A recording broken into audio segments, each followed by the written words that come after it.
দৌড়েছে বাড়ি, মা মা। বলে কি হলো রে, কাঁদছিস কেন? নবী কই, ছাগল কই? বলে তোমার নবীকে দুটা বাঘে টান দিয়া পাহাড়ের ওপর নিয়ে চলে গেল, আর বুক থেকে একবারে নাপ পর্যন্ত ফেড়ে ফেললো। ছেলে বোধ হয় আর বেঁচে নাই। হালিমা বোঝা হাই হাই কি হলো? হ্যাঁ, দৌড়ে গিয়ে দেখতেছেন আল্লাহ রাসূল সাল্লাল্লাহু আলাইহি ওয়াসাল্লাম সুস্থভাবে ওই পাহাড়ের ওপরেই বসে আছে। সুবহানাল্লাহ।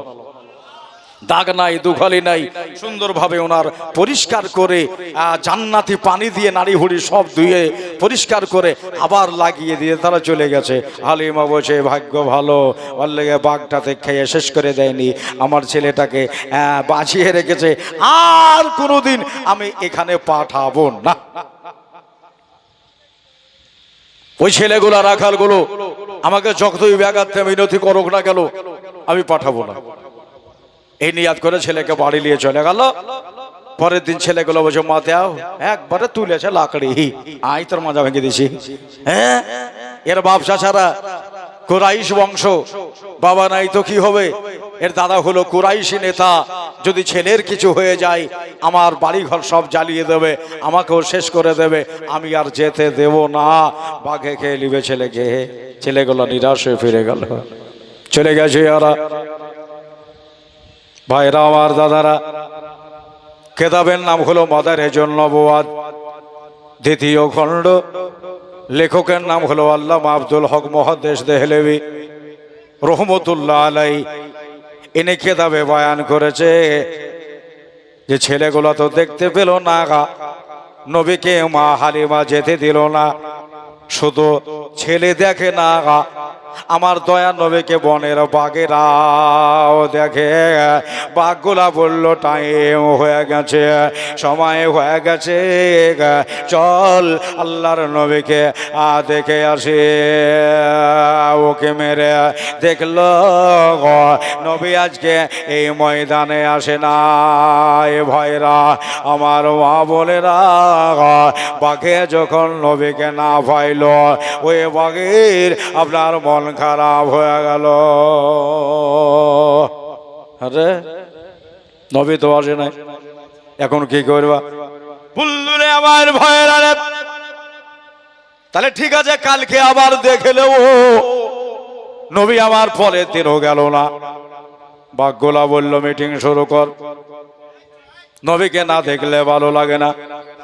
আল্লাহ নবীকে না দেখলে ভালো লাগে না, ডর আপনার না দেখলে প্রাণ শান্তি পায় না, আদায় না।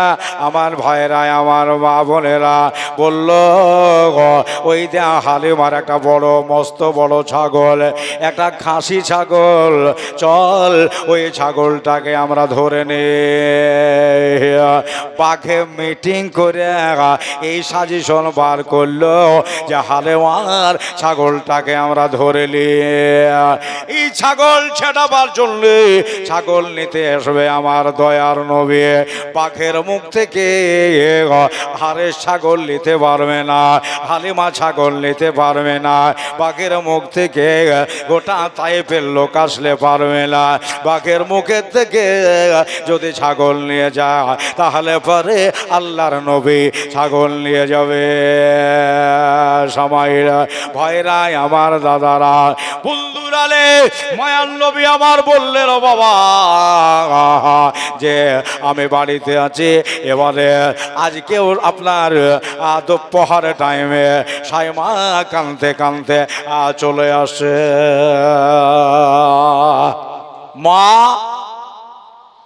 হালিমা বলে, আরে বেটি কি হলো, কি হলো?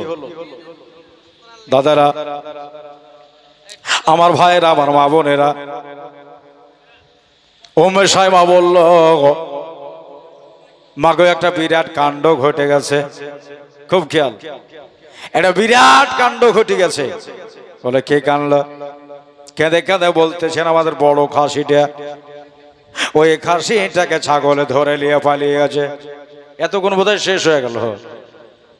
তোমার হালিমা বুঝে ছাগল গেছে, যাক ছাগল আবার তৈরি করে নেব। বাড়িতে আমার বহু ছাগল আছে, ওগুলা কেউ খাওয়ালে ওগুলা বড় হয়ে যাবে, মোটা হয়ে যাবে, চিন্তা করিস না, কিন্তু নবী যদি চলে যায় আমি নবীকে পাবো না। একবার জোরে বলেন সুবহানাল্লাহ। হ্যাঁ, তো ওই উত্তরে আমার দরদি নবী সাল্লাল্লাহু আলাইহি সাল্লাম বলেন হালিমাকে, মাগো আমাদের ছাগল বাঘে খাবে, তার মানে কোন বাঘটার এত সাহস আমাকে তো একবার তাহলে দেখতে হবে। ও বাঘ কি জানে না যে এটা নবীর দুধমার ছাগল?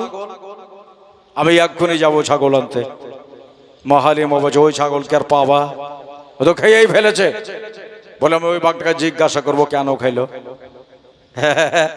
জিজ্ঞাসা করবো কেন খেলি, আমারে চিনে আর আমার দুধমার ছাগল চিনে না। আমি যাব। হালিমা বসে কোথাও যেতে হবে না বাবা, চুপ করে বাড়িতে বসো, ছাগল আবার মেলা আমার তৈরি হয়ে যাবে। বলে না মা, যতক্ষণ আমাদের খাসিটাকে না নিয়ে আসি আমার মন শান্তিতে বসবে না। আমি এক্ষুনি চলে গেলাম চরবাগাহে, তুমিও চলো, যদি দেখতে হয় ছাগলটা কিন্তু আনবই। জোরে বলেন সুবহানাল্লাহ। ছাগল আমি আনবই, যদি বাঘে খেয়ে এলে বাঘের পেট থেকেও বের করে নিব। কেন আমার হালিমাকে কাঁদাইলো, আমার দুধ বহিনকে কাঁদালো, আমি সহিতে পারবো? মা চলো আমার পেছে পেছে, তোমাদেরকে যেখানে দাঁড়াতে বলবো না সেখানে দাঁড়িয়ে থাকবা, আর দেখো কেমন করে আমি ছাগল নিয়ে আসছি। হ্যাঁ, আমার মুস্তাফা, আমার মুর্তজা, যে নবীকে সৃষ্টি না করলে কায়নাত তৈরি হতো না, রব্বুল আলামিনের রুবুবিয়্যাতের ইজহার হতো না, সেই নবী সাল্লাল্লাহু আলাইহি সাল্লামকে মা হালিমা বলছে তাহলে চলো, যখন এতগুলো কথা বলছো, আর যদি খেয়েও লাই তাহলে বাঘের পেট থেকে আমি ছাগল বের করে নেব, আমি দেখবো তুমি কেমন করে ছাগল আনো। হ্যাঁ, আমি দেখবো। বলছে ঠিক আছে চলো। সাইমাও হলো সাথে আর মা হালিমাও হলেন সাথে। সাথে সাথে হাঁটতে হাঁটতে চরবাগাহে গেলেন। চরবাগাহে যাওয়ার পরে সুবহানাল্লাহ, মা হালিমাকে বললেন তুমি এই জায়গায় দাঁড়াও, আর উম্মে সাইমাকে বলল তুমিও এই জায়গায় দাঁড়াও। এখন আমি চলে গেলাম আমার ছাগল আনতে। ওদেরকে একটু পার্শ্বে জায়গাতে দাঁড় করিয়ে দিয়ে নবী আমার একবারে সোজা মিডিলে দাঁড়িয়ে গেছে চরবাগাহে, আপনার ওই চরল ভূমিতে মাঝখানে দাঁড়িয়ে আল্লাহ রসুল শুধু দাঁড়িয়ে রয়েছে, আর নবীর শরীরের খুশবুটা পুরো মাঠে যেন একবারে সুগন্ধি ছড়িয়ে গেল। বলেন সুবহানাল্লাহ। সুগন্ধি ছড়িয়ে গেল। বাঘগুলো বলছে হ্যাঁ নবী চলে আসলো নাকি, চল তো দেখে আসি। সব একবারে জঙ্গলের ধারে ধারে ধারে ধারে মুখ লাগিয়ে দিচ্ছে, ওই যে নবী চলে এসেছে। একবার সুবহানাল্লাহ একবার বলেন, ওই যে নবী চলে এসে, চল নবীর কদমে চুমা দি। বাঘ শিশির কোলে চলে আসলেন, আর নবীর কাছে এসে ন্যাজটা নড়িয়ে দুই হাতকে সম্মুখে করে সুবহানাল্লাহ আল্লাহ রসুলের কদম মুবারাকায় চুমে দিয়ে ফেললো। রসুলুল্লাহর পা মুবারাকায় আপনার চুমু দিয়ে ফেললো। রাসূলে খোদা সাল্লাল্লাহু আলাইহি সাল্লাম বলেন বাঘ রে, তুই আমারে চিনলি, আমারে কদমে চুমা দিলি, আর আমার হালিমার ছাগলটাকে চিনতে পারলি না? আমারে চুমা দিলি আর আমার ছাগল হালিমার ছাগলটাকে খেয়ে ফেললি। তো এই বাঘগুলা নিজের জবান খসে গেল, কথা বলতে লেগেছে, ইয়া রাসূলুল্লাহ ওই ছাগলটাকে খাইনি। তার মানে বলে হুজুর ছাগলটাকে নিয়ে গিয়ে বনের ভিতরে বেঁধে রেখেছি, শুধু আপনাকে দেখার বাহানা।